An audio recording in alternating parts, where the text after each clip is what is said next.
phong hon na hu ha chi ni ji ai ma hit bang ta pa thian leng ka ma nga le ki sa le ta san no mai thank you for sharing the blessing with us pa thian leng ka ma na ko na za la e ho a hu za kai pa e ho na phat thi ama chan ni pa share ko mi ji phat thi ko hu thank you so much thank you for sharing on behalf of the Christian Church congregation.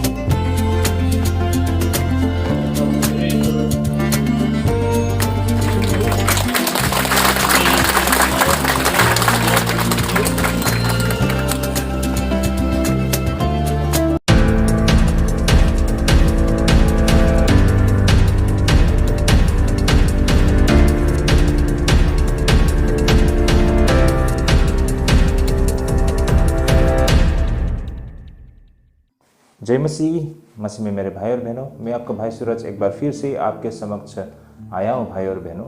और आज का जो मेरे आपके समक्ष आने का मकसद किसी उपदेश को नहीं देना है या फिर किसी प्रकार की बाइबल स्टडी नहीं है, बल्कि मेरा आज का जो छोटा सा विषय वो इस प्रकार है, जो मेरा जीवन में है ना, मेरे जीवन के एक बहुत ही बड़ा एक मिशन का वो पहला अध्याय का समाप्ति, ये जो बातें मैं आप सभी से शेयर करना चाहता हूँ। देखिए, बहुत सारे लोग मुझसे पूछते हैं कि भाई सूरज आप करते क्या हो, है ना, आप बहुत व्यस्त रहते हो। तो कुछ चीज़ें जो बाहर से नहीं दिखाई देती है सिर्फ परमेश्वर जानता है, और जहाँ हम कार्य करते हैं, जहाँ हम काम करते हैं, उनको पता होता है। तो मैं काफ़ी समय से एक मिशन के साथ जुड़ा था। ऑब्वियसली ये वॉलंटियर था, और उस मिशन में मैंने काम किया, और ये पिछले 2-3 वर्षों में जो हमने अचीव किया है उसका ये पहला अध्याय है भाई और बहनों। तो इसी जो घटना को मैं आप सभी के साथ साझा करना चाहता हूँ भाई और बहनों। इसकी शुरुआत इस तरह थी भाई और बहनों। आज से लेकर कुछ साल पहले मैंने एक दर्शन को देखा था कि परमेश्वर के भेड़ों को परमेश्वर के घर पर इकट्ठा करें। भाई और बहनों, शायद हम में से बहुत सारे लोगों को ये बातें सामान्य लगे या फिर कुछ अजीब भी लगे, है ना, कि परमेश्वर के लोगों को परमेश्वर के घर में क्यों इकट्ठा करना पड़ता है। लोग तो चर्च आते हैं, है ना, लोग संगठित है। आज तो बहुत बड़ा बड़ा संस्था, संगठन, चर्च बन चुका है। तो ये कौन सी बातें हैं, ये किस प्रकार की बातें हैं। तो भाई और बहनों, हो सकता है कि हम में से बहुत सारे लोग आज मंडली के साथ जुड़े हैं, है ना, कलीसिया के साथ जुड़े हैं, बड़े बड़े संगठन के साथ जुड़े हैं, लेकिन आज भी ऐसे बहुत सारे लोग हैं जो कलीसिया के साथ नहीं जुड़े हैं। उन्हें अगुवाई करने वाले कोई नहीं है। बेशक वे लोग प्रभु में विश्वास करते हैं, वे प्रार्थना करते हैं, है ना, वचन पढ़ते हैं, इनफैक्ट सुसमाचार भी सुनाते हैं, लोगों को विश्वास में भी लेके आते हैं, लेकिन वे खुद ही संगठित नहीं है। उन बाइबल के सिद्धांत के विषय में उन्हें समझ नहीं है। ऐसे बहुत सारे समस्या है जो मेरे सामने, जब मैंने उनके साथ कार्य करना शुरू किया तो मेरे को समझ में आई। तो भाई और बहनों, वो सारे लोग कौन थे और क्यों मुझे इसके लिए दर्शन मिली थी, इस पर हम आगे चर्चा करेंगे। भाई और बहनों, फिलहाल तो मैं ये कहना चाहता हूँ कि उसकी शुरुआत हो चुकी है। जो दर्शन मैंने पाया था, उस दर्शन का शुरुआत हो चुकी है। इनफैक्ट इस पूरी दर्शन का पहला अध्याय समाप्त भी हो चुका है, और अब मैं किसी दूसरे दर्शन के इंतजार में हूँ। भाई और बहनों, मुझे ऐसा लगता है कि परमेश्वर ने मुझे जो दर्शन दी थी ना, जो विजन मुझे परमेश्वर ने दिखाया था, उस दर्शन का मेरे लिए एटलीस्ट वो समाप्ति पर आ चुका है। अब जो दर्शन परमेश्वर ने मुझे दिखाया था और जो कार्य मुझे करना था वो मैंने कर लिया है। अब उस कार्य को आगे कंटिन्यू करने के लिए परमेश्वर ने ये कार्य को किसी और को सौंप दिया है। अब उस भाई का, उस बहन का ये काम है कि उस कार्य को आगे बढ़ाए। यही कारण मैं कह रहा था कि मेरे जीवन के एक बहुत ही इम्पोर्टेंट है ना जो मिशन था उसका ये पहला अध्याय समाप्त हो चुका है। और इनफैक्ट मुझे लगता है कि मेरे लिए ये कार्य फिलहाल के लिए समाप्त हो गया है, क्योंकि उस कार्य को किसी और भाई बहन उसे कंटिन्यू करेंगे। और मुझे लगता है कि परमेश्वर मेरे लिए कुछ और ही तैयार कर रहे हैं और मैं इसके इंतज़ार में हूँ। हम नहीं जानते हैं कि परमेश्वर किस तरह कार्य करेंगे, लेकिन आई होप और मुझे ये पूरा विश्वास है कि परमेश्वर अपना कार्य मेरे जीवन के द्वारा फिर से करेंगे। भाई और बहनों, बैक टू द पॉइंट, मेरे जीवन की एक और अध्याय की समाप्ति। तो ये अध्याय, मेरे जीवन की ये जो अध्याय आज जो समाप्त हो चुका है, इसकी शुरुआत कैसी हुई थी, है ना? मैं इस पर थोड़ा आपसे विषय चर्चा करना चाहूँगा। भाई और बहनों, मेरी ऑनलाइन मिनिस्ट्री से शुरुआत होती है, जो कि मेरे जीवन के लिए एक टर्निंग पॉइंट थी। और यह टर्निंग पॉइंट मेरे लिए बेहद ही पीड़ादायक भी थी। भाई और बहनों, ये जो ऑनलाइन मिनिस्ट्री होते हैं, मे भी विदेशों में या फिर किसी ऐसा डेवलप कंट्री में ये कोई मतलब नई बातें नहीं हो सकती है ना, ये सामान्य बातें हो सकती है। ऑनलाइन मिनिस्ट्री या ऑनलाइन जो प्रचारक होते हैं, ये सारी चीज़ें। लेकिन हमारे यहाँ या फिर हमारे देश में ऑनलाइन मिनिस्ट्री या फिर ऑनलाइन प्रीचिंग ये बहुत ही मतलब रेयर थी भाई और बहनों। लेकिन हम देख पाते हैं कि कोरोना के समय पर, है ना, जब कोविड हो गया था तो लोग घर से निकल नहीं पा रहे थे, उस समय ये ऑनलाइन मिनिस्ट्री की मतलब ज़बरदस्त शुरुआत होते हुए हमको दिखाई पड़ते हैं ना। ऐसा लगता है कि हर कोई ऑनलाइन मिनिस्ट्री करना उन्होंने शुरू कर दिया था। और इनफैक्ट बहुत सारे ऐसे बड़े बड़े प्रचारक आज बन चुके हैं इसी ऑनलाइन मिनिस्ट्री के द्वारा। और इसमें से ज़्यादातर तो झूठी शिक्षा का प्रचार प्रसार भी होते हुए हमको दिखाई पड़ती है ना। ऐसे लोगों ने इसका मतलब इस अवसर का फ़ायदा उठाया और लोगों को भरमाया भी है। तो बहुत कुछ हुआ ये ऑनलाइन मिनिस्ट्री के नाम पर, लेकिन दूसरा चारा भी कोई नहीं था। तो यही कारण हम भी घर बैठे बैठे क्या करें। और जब हमने भाइयों और बहनों से उनकी समस्याओं के विषय में चर्चा किया, हमें एहसास हुआ कि प्रैक्टिकली फील्ड में बहुत सारा समस्या है ना, लोगों के बीच में बहुत सारे समस्या है। तो उन्हीं समस्या को एड्रेस करने के लिए हमने भी सुसमाचार प्रचारक या फिर बाइबल अध्ययन का हमने शुरुआत किया भाई और बहनों, जो कि मेरे जीवन के लिए एक बहुत ही बड़ा टर्निंग पॉइंट थी। और इसके लिए मुझे बहुत कष्ट भी सहना पड़ा था। एनीवे, जब मैं और मेरी पत्नी के द्वारा इस ऑनलाइन मिनिस्ट्री की शुरुआत की गई थी, उस वक्त हमारे समक्ष कुछ व्यवहारिक समस्या थी, जैसे मैंने बताई, जिसके समाधान के लिए मुझे परमेश्वर की ओर से एक दर्शन मिली थी। भाई और बहनों, ये इस तरह थी, जब हमने देखा कि सुसमाचार के प्रचार हमारे देश में बड़ी तेजी से हो रही थी, है ना, चारों तरफ लोग सुसमाचार के प्रचार कर रहे थे, बड़े बड़े स्टेज से या फिर इंडिविजुअली या संस्था संगठन के द्वारा। और बहुत से सारे लोग प्रभु के निकट आ रहे थे, विशेष करके उत्तर भारत के इलाके में। और यह बहुत ही अच्छी बातें भी है ना। ऑब्वियसली जब लोग प्रभु में आते हैं तो ये हम सब के लिए तो बहुत अच्छी बातें है ना, खुशी की बातें हैं, क्योंकि लोग परमेश्वर को जान रहे थे, है ना। और विशेष करके उत्तर भारत, क्योंकि हमारे नॉर्थ ईस्ट में तो आज मसीहों की भंडार पड़ी हुई है। इनफैक्ट इतना मतलब आगे बढ़ चुका है कि परमेश्वर के मार्ग से ही भटक चुके हैं, या फिर साउथ इंडिया में। लेकिन नॉर्थ इंडिया, उत्तर भारत में अभी ही सुसमाचार ने मतलब एक स्पीड पकड़ी है ना। तो बहुत सारे लोग परमेश्वर के चमत्कार या फिर परमेश्वर की उपस्थिति या परमेश्वर के कार्य के विषय में या सत्य के विषय में जानकर लोग प्रभु के निकट आ रहे थे। लेकिन भाई और बहनों, उसी के साथ कुछ विशेष समस्याएं भी थी, जैसे कि झूठी शिक्षा, जैसे मैंने पहले कहा है ना। ये बहुत ही दुख की बातें हैं। फर्स्ट ऑफ ऑल, ऐसे लोग है ना जो परमेश्वर की तलाश में है, जो सत्य की तलाश में है, जो उद्धार की तलाश में है, वो सिर्फ परमेश्वर को जानते हैं, बाइबल में लिखी हुई वचन जानते हैं और कलीसिया जानते हैं। ये तीन चीजें जानते हैं, परमेश्वर, बाइबल और कलीसिया। उनको कौन सा क्या डिनोमिनेशन उसको पता नहीं है। कौन सी शिक्षा खरी शिक्षा है, सही शिक्षा है, गलत शिक्षा है, उनको इसके विषय में कुछ समझ नहीं है। बेचारे साधारण लोग है ना, वे लोग बिल्कुल इनोसेंट है, उनको जो बताया जाता है उसे ही वे सही मान लेते हैं। और इस तरह से जो झूठ चीज तो बहुत तेज होता है ना, दुष्ट की ओर से किया गया काम तो बहुत तेजी से होता है। तो ये झूठी शिक्षा देने वाले लोगों ने इसी अवसर का फायदा उठाया, क्योंकि ये झूठी शिक्षा देने वाले जो परिपक्व हो चुके विश्वासी को तो अपने भरमाने में ले नहीं सकते है ना। तो इन्होंने क्या किया कि ये जो नए विश्वासी आ रहे हैं उन्हें पकड़ना शुरू कर दिया है ना।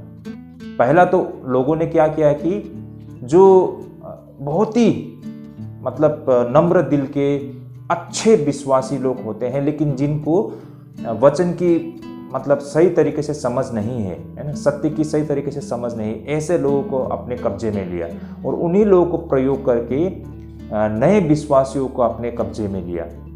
अब आप भी देख लीजिए, जो विश्वासियों को शुरुआती झूठी शिक्षा से होती है तो वो कितना मजबूत हो जाते हैं उनकी सिद्धांत में, है ना।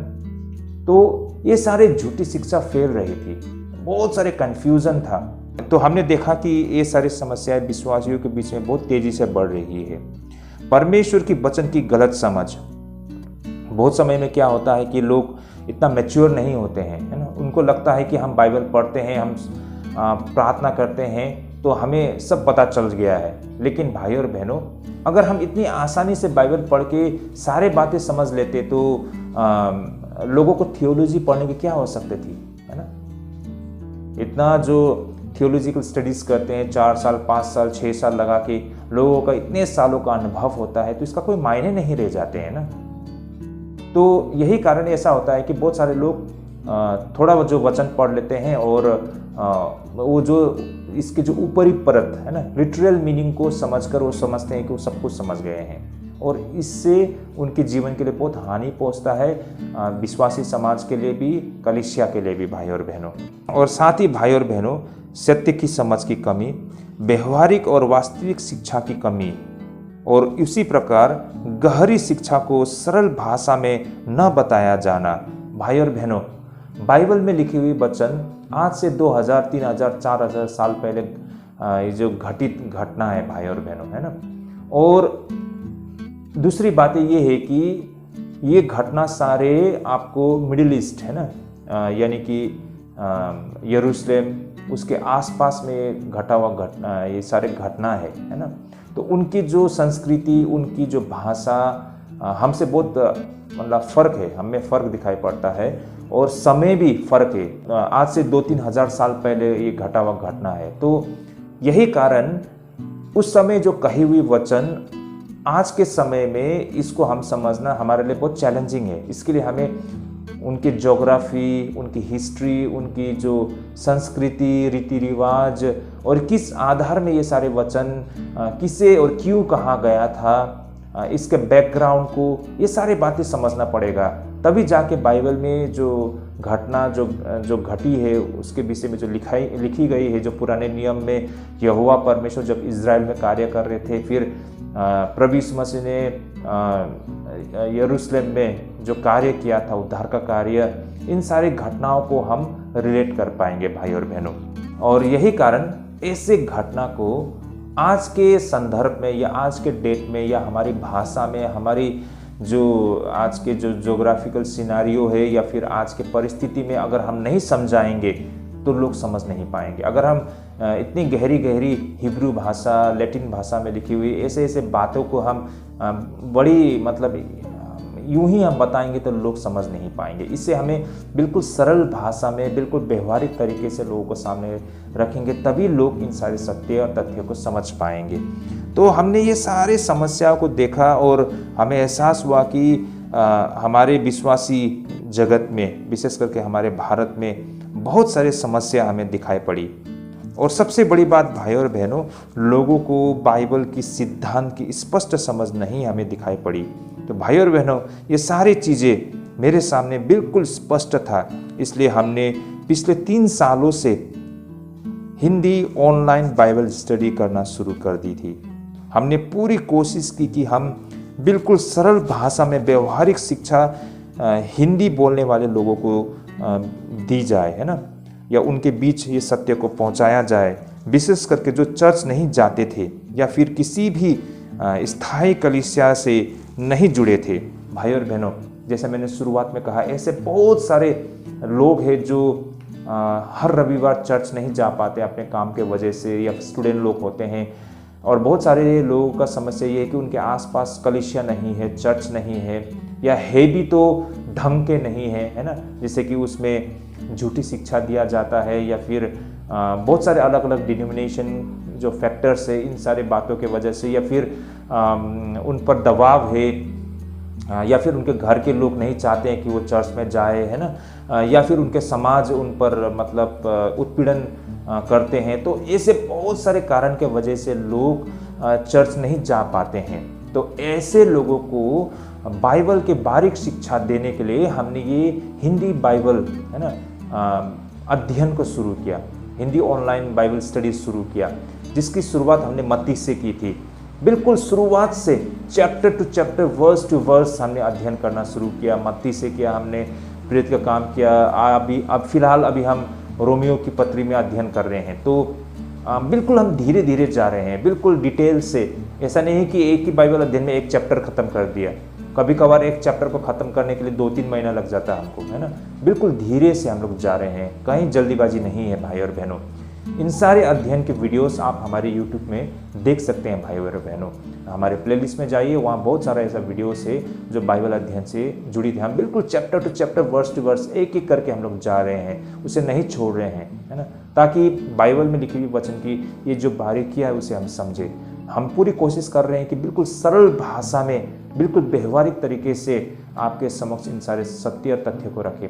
लेकिन अनफॉर्चुनेटली बात यहाँ पर यह भी है कि बहुत सारे लोगों को इस तरह की बाइबल अध्ययन देखने में आलसी आती है, नींद आती है, क्योंकि यहाँ पर गहराई से व्यवहारिक शिक्षा बताया गया होता है जो लोगों को पसंद नहीं होता है। आज के जनरेशन के लोगों को झटपट चाहिए, 2 मिनट के अंदर में सारे बातें बता दो और उसमें उसने जो समझा उसमें ही वो खुश है।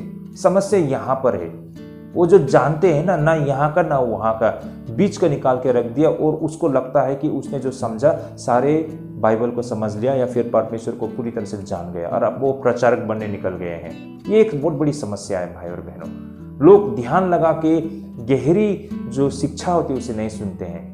यही कारण मैं कहता हूँ ना, अगर हमारे YouTube चैनल के साथ में 1000 लोग जुड़े हुए हैं तो इसका मतलब आप संसार के किसी भी YouTube चैनल के साथ कंपेयर करेंगे तो यहाँ पर अगर 1000 आदमी जुड़े हुए हैं तो वहाँ पर 1 लाख आदमी जुड़े हुए हैं। मान लीजिए आपके एक सब्सक्राइबर का मतलब है कि आपके पास में 100 लोग जुड़े हुए हैं, क्योंकि सत्य से प्रेम करने वाले लोग बहुत ही थोड़े होते हैं, ऐसे व्यवहारिक शिक्षा को सुनने वाले लोग बहुत ही थोड़े होते हैं, इसलिए बहुत ही कम लोग जुड़ते हैं और देखते हैं। लोगों को आज क्या लगता है, तंत्र मंत्र करने वाला, चमत्कार, चिन्ह, है ना, उत्पीड़न, नाच गाना, यही पसंद होता है। सुसमाचार का नाम में, बाइबल अध्ययन के नाम पर लोगों को यही देखना अच्छा लगता है, तड़क भड़क।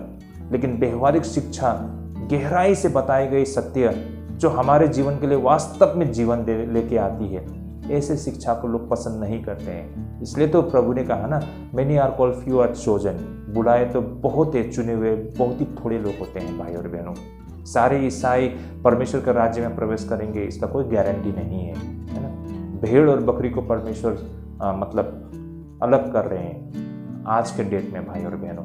ये सारे कार्य आज हो रहा है। तो ये सारे एक कुछ यहाँ पर बातें थी जो मैं आप सभी से जोड़ना चाहता था। तो इस तरह भाई और बहनों, जैसे जैसे हमारी बाइबल अध्ययन और ऑनलाइन फेलोशिप आगे बढ़ना शुरू होती है, हमें समझ में आया कि अब इन विश्वासियों को परमेश्वर के कलीसिया के रूप में संगठित करनी चाहिए। भाई और बहनों, जब विश्वासी भाई बहन हमसे जुड़ते गए, उनका साथ में हमारा बहुत अच्छा रिश्ता बनना शुरू हो गया और हमें एहसास हुआ कि इन्हें हम इसी तरह मतलब मात्र बाइबल अध्ययन और ऑनलाइन फेलोशिप के द्वारा हम इनको हमारे साथ नहीं रख सकते हैं, क्योंकि ये सारे लोग जो हमारे साथ ऑनलाइन बाइबल स्टडी से जुड़े हुए हैं, भारत के अलग अलग प्रांत से हैं भाई और बहनों, अलग अलग राज्य से हैं, और उनके यहाँ चर्च नहीं है या फिर उनको उत्पीड़न किया जाता है, उनके घर के लोग साथ नहीं देते। ऐसे बहुत सारे समस्या की वजह से वे लोग बहुत सालों से प्रभु में तो है, लेकिन ऐसे ही नहीं रह सकते हैं। क्योंकि भाई और बहनों, उन्हें बपतिस्मा देना बहुत जरूरी है। जब बपतिस्मा देंगे तभी तो प्रभु भोज ले पाएंगे ना। प्रभु भोज लेना कितना इम्पोर्टेंट है, इन लोगों को अभी भी ये सारी बातें पता नहीं थी, है ना। कुछ लोग ऐसे शिक्षा दिया करते हैं, विशेष करके मैंने यूपी में देखा है कि बपतिस्मा लेने की जरूरत नहीं। इस कारण ज्यादातर 90% छोड़ दीजिए, 99% जो मैंने उत्तर भारत में देखा, लोगों ने बपतिस्मा नहीं लिया। जब मैंने पूछा कि आप लोगों ने बपतिस्मा क्यों नहीं ली है, तो उन्होंने बताया कि हमें बताया गया है कि बपतिस्मा लेने की आवश्यकता नहीं है। उनका शिक्षा का आधार है रोमियो की पत्री से, जहाँ ये बताया जाता है कि मन से हमने प्रभु में विश्वास कर लिया तो काफ़ी है ना, बपतिस्मा की जरूरत नहीं है। ये बहुत ही गलत शिक्षा है। ये यीशु मसीह का अंतिम आज्ञा था कि सारे जगत के लोगों को सुसमाचार सुनाओ और उन्हें पिता पुत्र पवित्र आत्मा के नाम में बपतिस्मा दो। तो पहली सबसे बड़ी बात तो उन लोग ने यहीं पर यह आज्ञा को तोड़ा है ना, उन्हें बपतिस्मा नहीं दिया गया है। दूसरी बात है, बपतिस्मा नहीं लेंगे तो प्रभु भोज कैसे ले पाएंगे। और प्रभु भोज तो इतनी अत्यंत बात इंपॉर्टेंट बातें हैं ना, बपतिस्मा, प्रभु भोज, भाई और बहनों। तो ऐसे बहुत सारे विश्वासी, मैंने उन लोगों के साथ बातें की, उन लोगों ने बपतिस्मा नहीं लिया, कभी प्रभु भोज नहीं लिया। अब ये बहुत बड़ा मेरे सामने एक चैलेंज था। और मैंने जब स्टडी किया कि ऐसा शिक्षा क्यों दिया जाता है ऐसे प्रचारकों के द्वारा, शायद इसका कारण वो लोग डरते होंगे कि अगर बपतिस्मा देंगे तो सबके नज़र में आ जाएंगे और उनको सेवकाई करना दिक्कत होगा। शायद ये कारण से भी उन्हें बपतिस्मा नहीं दिया गया हो, या फिर उनकी सिद्धांति यही हो, या फिर वे आरएसएस ऐसे संगठन से डरते हैं, कुछ भी हो। लेकिन बात तो ये है कि गलत है ये, है ना। कारण कुछ भी हो सकता है, लेकिन ये गलत है। तो उन्हें बपतिस्मा देना, उन्हें प्रभु भोज देना, उन्हें संगठित ऑर्गेनाइज एक सिस्टम के अंदर रखना, विशेषकर कलीसिया के अंदर में रखना, ये बहुत ही जरूरी था, ताकि ये सिर्फ बपतिस्मा और प्रभु भोज तक नहीं है, लेकिन हम मंडली बन के रहते हैं तभी तो हम प्रभु के जन, है ना, प्रभु का घर में रहने का हमें एहसास होता है। ये बहुत ही जरूरी था। आगे जाके उन लोगों के बीच में विवाह होगी, शादी करेंगे वे लोग, है ना, बच्चे होंगे, लोग मरेंगे भी, उनके साथ क्या किया जाएगा, है ना। जब बच्चा पैदा होता है, जब उन्हें विवाह करना होता है, तो ऐसा नहीं है कि किसी भी नियम से आप शादी कर लो, ऐसा तो नहीं है। आप प्रभु में हो तो हम मूर्ति पूजा नहीं करते हैं, तो प्रभु के सिद्धांत के मुताबिक ही तो हमें विवाह करना है। कोई लोग मरते हैं तो उसे दफनाने का नियम भी वैसा है, कोई पैदा होते हैं तो कलीसिया नहीं होगी या संगठित वो लोग नहीं होंगे, तो फिर ये सारे समस्या रहते रहेंगे ना, और वे आधा अधूरा रह जाएंगे। तो यही कारण ये समस्या हमारे सामने था। इस तरह भाई और बहनों, ये सारे विश्वासियों को, है ना, संगठित करना, ऐसे मसीह विश्वासियों को संगठित करना मेरे जीवन का कर्तव्य बन चुका था। परमेश्वर ने मुझे दर्शन दी ना, परमेश्वर ने मुझे विजन दिया इसे लेकर। इस तरह जितने लोग मसीह विश्वासी हमारे साथ जुड़े थे, हमने उन्हें कलीसिया का महत्व बताया ना, साथ ही बपतिस्मा और प्रभु भोज के विषय में बताए, साथ ही किसी भी मंडली में न होने का घटी कमी के विषय में भी बताए। इस तरह मेरी अब तक की अगुवाई और अच्छे रिश्ते बन पाने के कारण मैंने उन्हें किसी मंडली के साथ जुड़ने और एक संगठित विश्वासी की तरह रहने के लिए उन्हें मना ली। लेकिन यहाँ पर मेरे सामने बहुत सारे और भी चुनौती थी, मेरे सामने बहुत सारे ऐसे चैलेंजेस थी। पहला तो हम कभी आमने सामने नहीं मिले थे। अब तक हम सभी ऑनलाइन के माध्यम से एक दूसरे के साथ बाइबल अध्ययन क्या कर रहे थे, संगति क्या कर रहे थे। तो पहले शुरू तो हम एक दूसरे को सही मायने में अच्छी तरह से नहीं जानते थे। हम मात्र हफ्ते में 2 बार 3 बार बाइबल अध्ययन के द्वारा ऑनलाइन हम जुड़ते थे। दूसरी बात है, हम सारे लोग, जैसे मैंने पहले भी बताया, देश के अलग अलग कोने से थे। उनकी संस्कृति, उनकी भाषा हमसे बहुत अलग थी, उनका अनुभव हमारा अनुभव बहुत अलग था। लेकिन इन सारी चीज़ों में जो कुछ भी एक था वो था हमारे परमेश्वर पे विश्वास। हम सभी मायने में अलग थे, लेकिन हमारे पिता परमेश्वर एक ही थे। तो इन सारे बातों को ध्यान में रखते हुए, इन सारे बातों को मद्देनजर रखते हुए मैंने सोचा कि ये सारे भाई बहन लोगों को, है ना, उनके आसपास के जो मंडली है, मुख्य धारा की मेनलाइन चर्चेस हैं, उनके साथ मैं जोड़ दूं। क्योंकि अगर मैं उन्हें कोई भी एरे गेरे यूं ही किसी भी मंडली से जोड़ दूं तो शायद वे सारे फिर से एक बार गलत शिक्षा के मतलब अंदर में प्रवेश कर बैठेंगे। यही कारण मैंने उनसे जानकारी ली, मैंने ऑनलाइन से भी जानकारी ली, इधर उधर से जानकारी ली कि उनके आसपास ऐसे कौन से मंडली है जो मुख्य धारा की कलीसिया है ना, मेनलाइन चर्चेस है, और मैंने सोचा कि उनके साथ उन्हें जोड़ दूं ताकि उनको हमसे इतने दूर संपर्क करना ना पड़े। बेशक हम कंटिन्यू ऑनलाइन अध्ययन करते रहेंगे, लेकिन उनको उनके आसपास के, उनके सामने के जो कलीसिया उन्हीं के साथ जोड़ दूं। ये बहुत ही व्यवहारिक सलाह थी भाई और बहनों, लेकिन यहाँ पर व्यवहारिक सलाह के साथ व्यवहारिक समस्या भी थी ना, या प्रैक्टिकल एडवाइस के साथ प्रैक्टिकल प्रॉब्लम्स भी थी भाई और बहनों। इस तरह भाई और बहनों मैंने उन्हें कोशिश किया कि वहीं के स्थानीय मंडली से उन्हें मैं जोड़ दूं, वहीं के कोई लोकल चर्च के साथ उन्हें मतलब जोड़ दूं, लेकिन किसी कारणवश ये नहीं हो पाया। फिर मैंने राष्ट्रीय स्तर के मसीह संगति के साथ या मसीह संस्था के साथ उन्हें जोड़ना चाहा, जैसे कि IEM, आप सभी को पता होगा IEM इंडियन इवेंजेलिकल मिशन, ये बहुत ही बड़ा संस्था है, भारत के जो सुसमाचार के कार्यों में लिप्त है। ऐसे संगठन के साथ मैंने जोड़ने के लिए उन्हें प्रयास किया, उनसे मैंने संपर्क भी की, लेकिन उन्होंने कोई मुझे रेस्पॉन्स नहीं दी। वास्तव में देखा जाए तो आज बहुत सारे चर्च या फिर ऑर्गेनाइजेशन है, लेकिन मैं उन्हें मुख्य धारा की कलीसिया से जोड़ना चाहता था, क्योंकि आज ऐसे बहुत सारे चर्च है जो आज किसी पास्टर का निजी साम्राज्य बन चुका है। यही कारण मैंने हमारे यहाँ के नॉर्थ ईस्ट के कलीसिया के साथ उन्हें जोड़ना चाहा। भाई और बहन, मेरा कहने का मतलब ऐसे पास्टर से, ऐसे संस्था के विषय में है जिनके लिए आज चर्च एक निजी संस्था बन चुका है। उन लोगों के लिए उनका खुद का साम्राज्य है, और वो वहाँ पर ऐसे लोगों को ही लेते हैं जो उनके इशारों पर चलते हैं। उनके कुछ भी सिद्धांत नहीं होते, उनके अपने सिद्धांत होते हैं। और मुझे डर था कि ऐसे लोगों के साथ जोड़ूंगा तो ये लोग सही मार्ग में नहीं रह पाएंगे।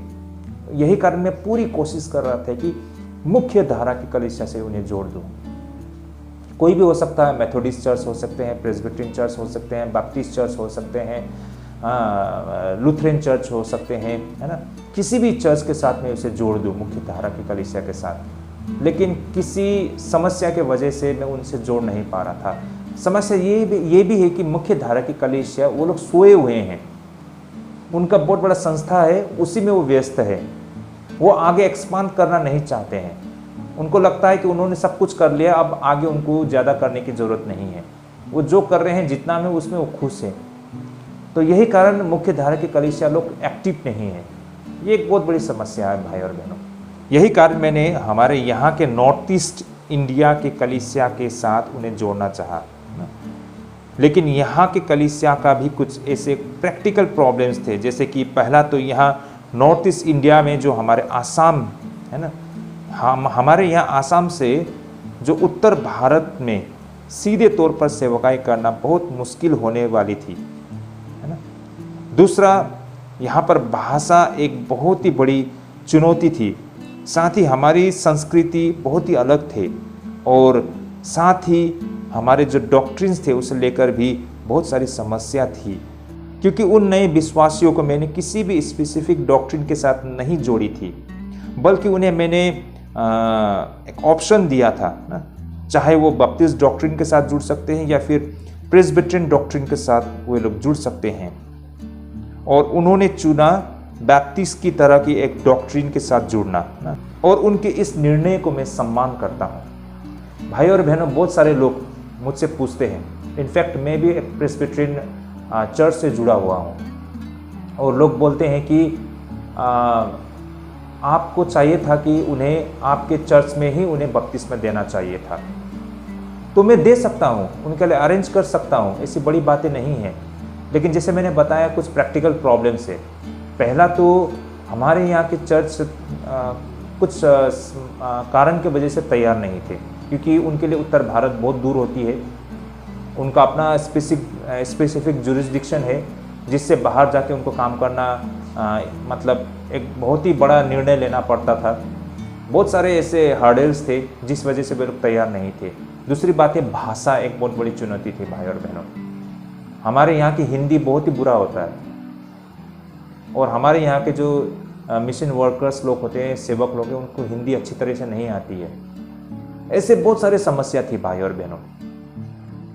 तो इसके अलावा मैंने उनको किसी भी प्रकार का दबाव नहीं दिया। मैंने उन्हें मतलब ऑप्शंस दिया है ना। मैंने बताया कि प्रेस्बिटेरियन चर्च में किस तरह बपतिस्मा दिया जाता है। मैंने बताया कि या फिर लुथेरन चर्च या फिर मेथोडिस्ट चर्च में, एंग्लिकन चर्च में किस तरह बपतिस्मा दिया जाता है, इनके फ़र्क बताए। और मैंने ये बताया कि आप किसी भी डिनोमिनेशन या किसी भी प्रिंसिपल को आप फॉलो करें, इसमें कोई समस्या नहीं है। ये सारे मुख्य धारा की कलीसिया है और हम एक दूसरे के सिद्धांत को एक्सेप्ट करते हैं, एक दूसरे के डॉक्ट्रिन को भी एक्सेप्ट करते हैं हम। तो ये तो आप पर निर्भर करता है। मैंने उनको ज़बरदस्ती एक और लाने के लिए कोशिश नहीं किया। मैं बिल्कुल न्यूट्रल बनने के लिए कोशिश किया। मेरा काम था उनको सच्चाई को वैसे में बताना और सच्चाई को चुनना उनके ऊपर निर्भर करता था। और उन्होंने चुना जो बपतिस की तरह, जो पानी में डूबे कर ना पूरी तरह से इमर्सन जो बपतिस्मा होते हैं, उस बपतिस्मा को उन्होंने चुना। उनको लगा कि ये बपतिस्मा सही होता है ना, अच्छा लगता है। और मैंने उनके जो निर्णय था उसका सम्मान किया, है ना।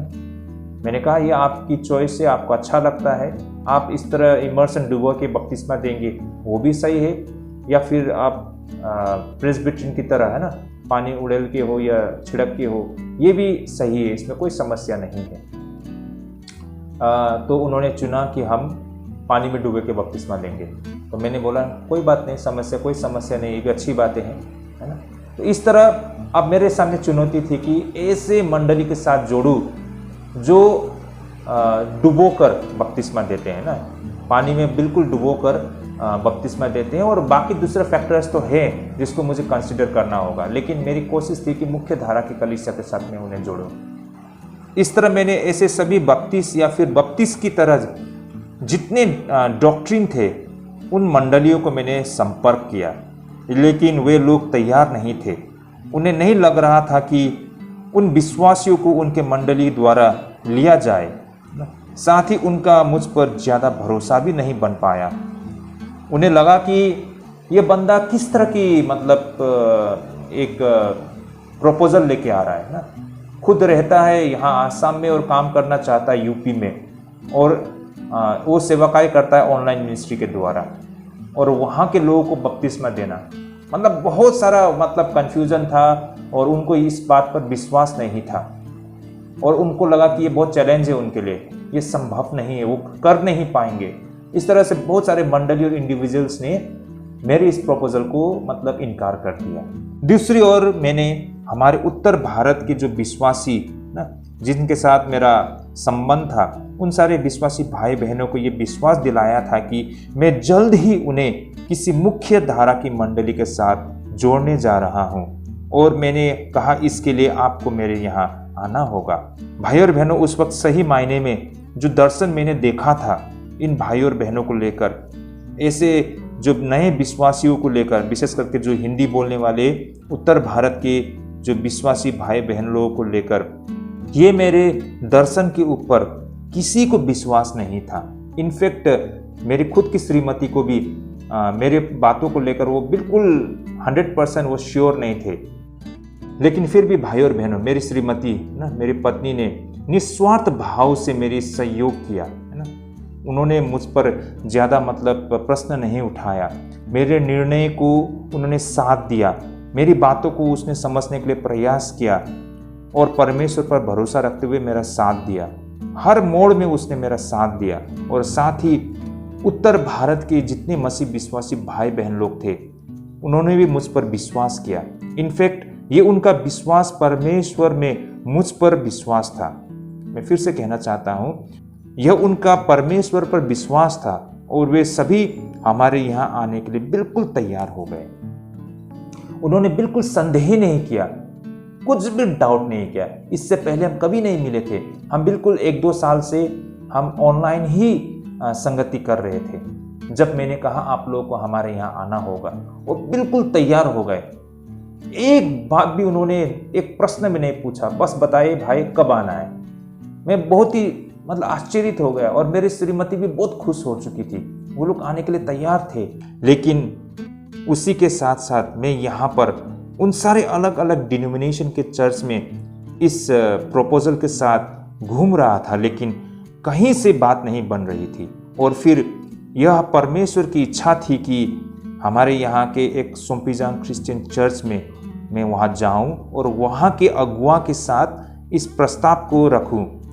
तो होता क्या है कि मैं वहाँ गया अंत में, और इस तरह आखिर में मेरे और यहाँ के एक स्थानीय मंडली, काफ़ी बड़ा मंडली है, उनके साथ मेरी मीटिंग होती है, जहाँ मैंने खुलकर इस प्रस्ताव को रखा।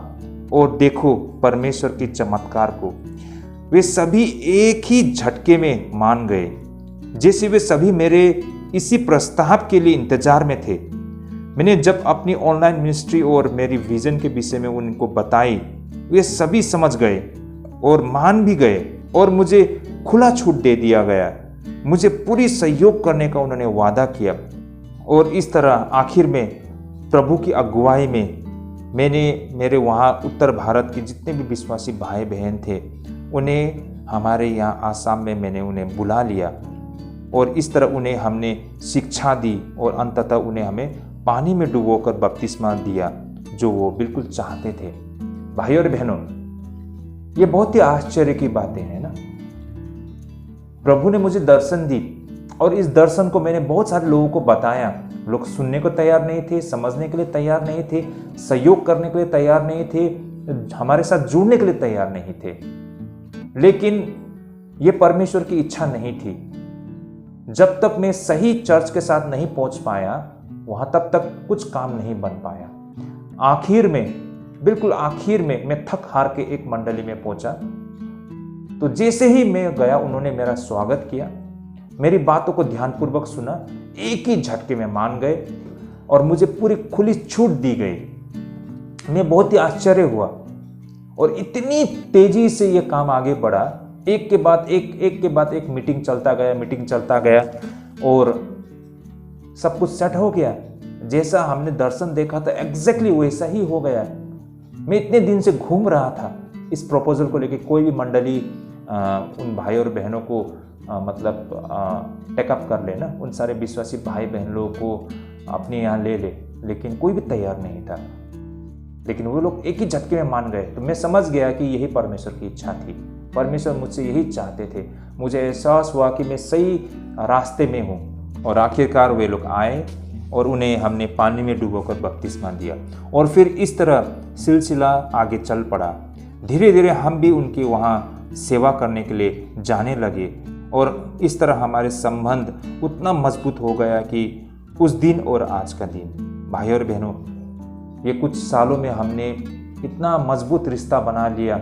हम वहाँ जाने लगे, वे हमारे यहाँ आने लगे, है ना। बहुत सारे लोगों को हमने यहाँ लाया, बपतिस्मा दी, है ना, और परमेश्वर का राज्य के लिए लोगों को तैयार किया। ये बहुत ही बड़ा एक अचीवमेंट था परमेश्वर ने, जो मेरे द्वारा, है ना, प्रभु ने किया। प्रभु को इसके लिए मैं धन्यवाद देता हूँ कि मुझ जैसे एक नालायक व्यक्ति को, है ना, परमेश्वर ने अवसर दिया। परमेश्वर ने मुझे जैसा दर्शन दिखाया था, बिल्कुल उसी तरह पिछले 2 सालों में हमने वहाँ उत्तर भारत में 3 मंडली खड़ा की, और आज हमें परमेश्वर के द्वारा एक पास्टर दिया गया है जो उत्तर भारत के लिए था, और उत्तर भारत से ही रहा। और वही जो भाई थे जिन्हें मैं इतने दिनों से बाइबल की शिक्षा दे रहा था, जिनकी आज हमने अभिषेक भी की। यह मेरे जीवन के लिए बहुत ही बड़ा दिन था भाई और बहनों, जो प्रभु ने मेरे द्वारा की थी। इस तरह परमेश्वर के दर्शन का पहला भाग इस तरह मुझ में पूरा होती है। मैं इसे देख पा रहा हूँ। जिस तरह परमेश्वर ने मुझे प्रयोग किया वो बेहद आश्चर्यजनक था। जिन लोगों को ये असंभव लग रहा था वो सभी बड़ी आसानी से पूरी हो रही थी। मेरे जीवन का अब तक का ये बहुत ही बड़ा परमेश्वर का कार्य था, जिसे हमारे आज नए अभिषेक किए गए पास्टर के हाथों में हमने इसे सौंप दिया है। अब मेरा सफ़र यहीं तक था भाई और बहनों। अब आगे मुझे किस ओर जाना है, परमेश्वर ही मेरे जीवन से वो तय करेंगे भाई और बहनों। देखिए भाई और बहनों, जैसा मैंने शुरुआत में कहा ना, मेरे जीवन का एक बहुत ही इम्पोर्टेंट है ना एक चैप्टर का ये समाप्ति है भाई और बहनों। परमेश्वर ने जो मुझे दर्शन दिया था उसका एक अध्याय यहाँ पर समाप्त होती है। हमने ऑनलाइन हिंदी बाइबल स्टडी शुरू की। इसके द्वारा बहुत सारे लोगों को हमने हमारे साथ जोड़ा, लेकिन हमने देखा कि वे लोग संगठित नहीं है, ऑर्गेनाइज नहीं है। उनमें से किसी ने बपतिस्मा नहीं लिया है, प्रभु भोज कभी नहीं लिया है। आगे उनके साथ क्या होगा कुछ पता नहीं था। ऐसे लोगों को हमने संगठित किया, एक साथ लाया, उन्हें हमने बहुत सारे ऑप्शंस दिए और हमने भी यहाँ पर वहाँ के मंडली और यहाँ के मंडली के साथ संपर्क किया। अंत में परमेश्वर की इच्छा के मुताबिक एक सही मंडली तक हम पहुँचे और उनके साथ हमने जोड़ा। उनके हाथों में इन सारे भाई बहनों को दे दिया, उन्हें लाया गया, उन्हें बाइबल की शिक्षा दी गई, उन्हें बपतिस्मा दिया गया और अंत में हमने वहाँ पर 3 मंडली को खड़ा किया है और हमारा आना जाना शुरू हो गया। और हाल ही में हमने आज के दिन में एक पास्टर को अभिषेक किया उत्तर भारत के लिए, उन 3 मंडली के लिए। और वो भाई वहीं से है जिनको हमने बिल्कुल शुरुआत से बाइबल का शिक्षा दे रहा था। और इस तरह से जो काम मैंने 2-3 साल पहले शुरू किया था, ये कार्य को, इस विजन को, मेरे जीवन के लिए ये एक अध्याय का समाप्ति है। आगे ये सेवा का किस तरह आगे बढ़ना है, किस ओर आगे जाना है, नए नवेले जो हमारे अभी अभिषेक किए गए पास्टर जी को हमने इसे सौंप दिया उनके हाथों पर। तो मुझे लगता है कि यहाँ तक मेरा सफ़र था, आगे किस ओर जाना है। शायद परमेश्वर के पास मेरे लिए कोई दूसरी योजना है जिसकी इंतज़ार में मैं आज हूँ भाई और बहनों। तो यही कारण ये मेरे लिए बहुत खुशी का समय था। मैंने जीवन में कभी नहीं सोचा था कि परमेश्वर मेरे द्वारा भी इस तरह कार्य करेंगे, है ना। और मुझे ये कार्य करने का अवसर मिला है। मुझे बहुत खुशी महसूस होती है क्योंकि मैं एक बहुत ही सामान्य व्यक्ति हूँ और बिल्कुल साधारण व्यक्ति हूँ, है ना। और ये सारे कार्य करने में और एक बात मैं बताना चाहता हूँ कि मुझे कोई भी संस्था या संगठन के द्वारा कोई सपोर्ट नहीं है, है ना। ये बिल्कुल मैं वॉलेंटियर ये काम को कर रहा हूँ, बिल्कुल वॉलेंटियर, है ना। तो इसके लिए मुझे कहीं से कुछ भी सपोर्ट नहीं है। मैंने जो देखा, मुझे जो एहसास हुआ, परमेश्वर ने मुझे जो दर्शन दी उसको मैंने पूरा किया है परमेश्वर के मार्गदर्शन और परमेश्वर के सहयोग से। इतना ही है भाई और बहनों। और मुझे लगता है कि परमेश्वर के पास मेरे को लेकर और भी बहुत सारी योजना है जिसके इंतजार में हूँ मैं भाई और बहनों। भाई और बहनों, मैं और मेरी श्रीमती हम परमेश्वर में बेहद आनंदित है कि परमेश्वर ने हमें ये सेवा करने का अवसर दी। तो भाई और बहनों, ये था परमेश्वर का कार्य का छोटा सा झलक जो मैं आप सभी के साथ साझा करना चाहता था। इसी के साथ आज की ये कहानी हम यहीं पर समाप्त करना चाहेंगे। हमें परमेश्वर में अपने अटूट विश्वास बनाए रखना चाहिए। देखिए परमेश्वर हमारे जीवन में किस तरह कार्य करता है और आगे का सफ़र परमेश्वर का हाथों में है भाई और बहनों। तो मैं यही कहता हूँ कि दुनिया की नज़र में हम बहुत ही नालायक हो सकते हैं, लेकिन परमेश्वर के नज़रों में हम क्या है वो परमेश्वर ही जानते हैं और वही मायने रखता है। और परमेश्वर आपके जीवन से किस तरह कार्य करेंगे हम इमेजिन भी नहीं कर सकते हैं। क्योंकि देखिए, मैंने जैसे शुरुआत में कहा, मैं बिल्कुल साधारण व्यक्ति हूँ, ना तो मैं इतनी हाईली क्वालिफाइड व्यक्ति हूँ, है ना। फिर भी परमेश्वर ने मेरे द्वारा कार्य किया क्योंकि परमेश्वर चाहते थे। मैंने परमेश्वर में विश्वास बनाए रखा, तो इसी का फल मुझे मिला है। प्रभु को धन्यवाद हो। तो यही था भाई और बहनों मेरी ओर से आप सभी के समक्ष इन सत्य और तथ्य को रखने के लिए जो मैंने अपने जीवन में पिछले कुछ सालों में देखा है। आगे परमेश्वर जाने मैं और मेरे परिवार के साथ क्या होगा, परमेश्वर के हाथों में सौंपता हूँ, इस समय को भी, आने वाले समय को भी। तो भाई और बहनों, मिलते हैं किसी और दूसरे वीडियो में। आज के लिए हम यहीं पे स्थगित करते हैं। प्रभु को धन्यवाद हो। जय मसीह की।